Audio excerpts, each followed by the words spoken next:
Parole de scientifique, l'Ifremer vous explique.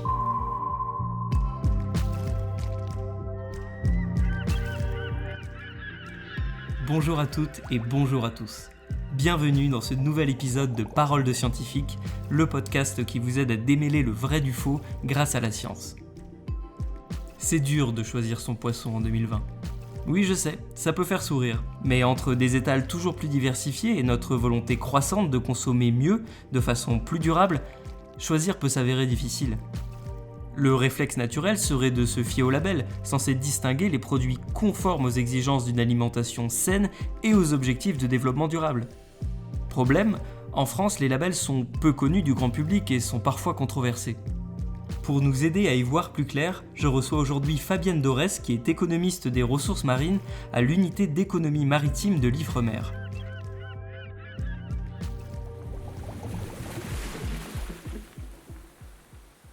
Fabienne, bonjour. Bonjour Théo. Alors Fabienne, question toute simple mais à laquelle personne ne sait me répondre, comment savoir si le poisson qu'on achète provient d'une pêche durable ?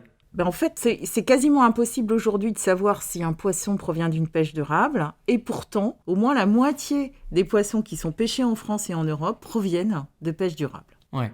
Donc sur le marché français des produits de la mer, les consommateurs, ils ont le choix entre des produits de la pêche et des produits d'élevage. Ouais. Pour les produits de la pêche, il y a deux références, deux labels qui dominent.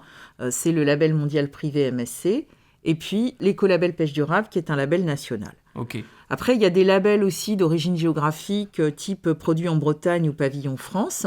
Et puis enfin, il y a ce qu'on appelle des guides d'achat, comme Éthique Océan, Mister Goodfish, mais on ne peut pas forcément les assimiler à des labels. Ok, donc on a plusieurs labels de différents types, mais concrètement, qu'est-ce que ça garantit un label ?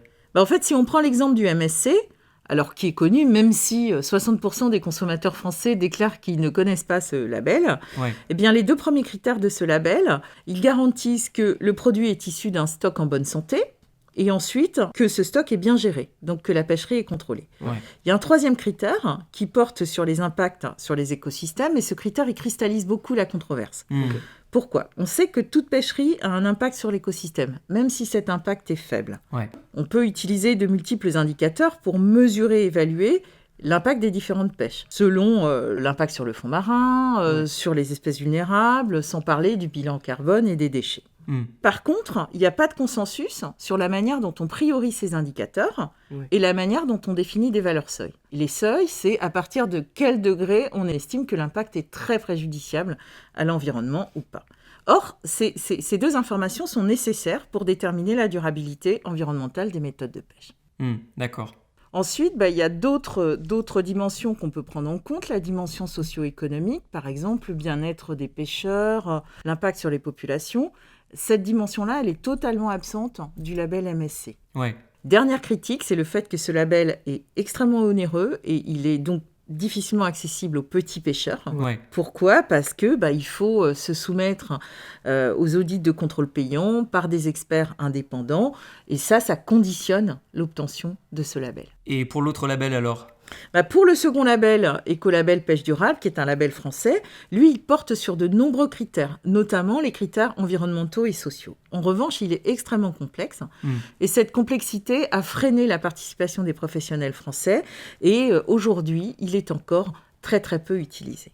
Donc ces deux exemples montrent bien que c'est difficile d'éclairer le choix des consommateurs, mais que ces consommateurs souhaitent avoir des labels qui soient transparents, rigoureux et accessibles. Effectivement, pas simple d'intégrer toutes ces exigences. Et côté Ifremer, est-ce qu'on participe à l'amélioration de ces labels ?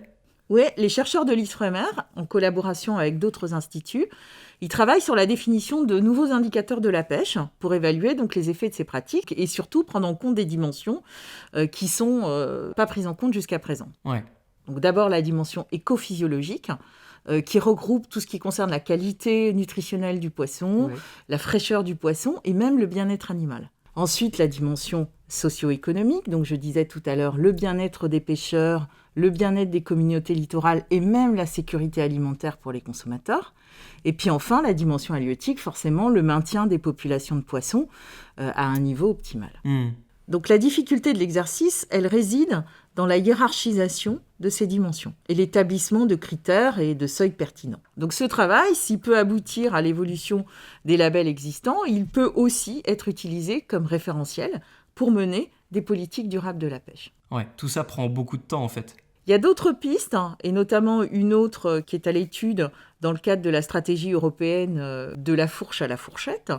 La Commission prépare un Nutri-Score de la durabilité, à l'image de la notation qui est déjà popularisée dans les produits agroalimentaires. D'accord. Ce Nutri-Score, il est basé sur des critères très simples, et puis il a l'avantage d'être accessible à tous, y compris aux petites pêcheries, et puis d'indiquer des pistes d'amélioration des pratiques, plutôt qu'un label binaire, non durable, durable. Ouais.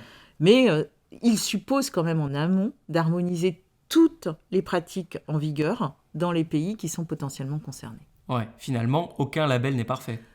Non, aucun label n'est parfait, mais un produit qui est labellisé, c'est un produit sur lequel il y a eu des efforts qui ont été faits pour améliorer les modes de production.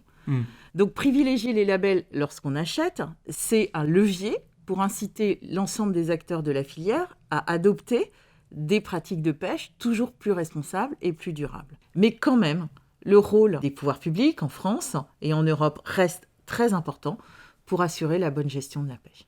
La blanquette de Lot, c'est oui, mais avec un poisson labellisé, c'est encore mieux. Merci Fabienne d'avoir répondu à mes questions. Merci à toi et au revoir.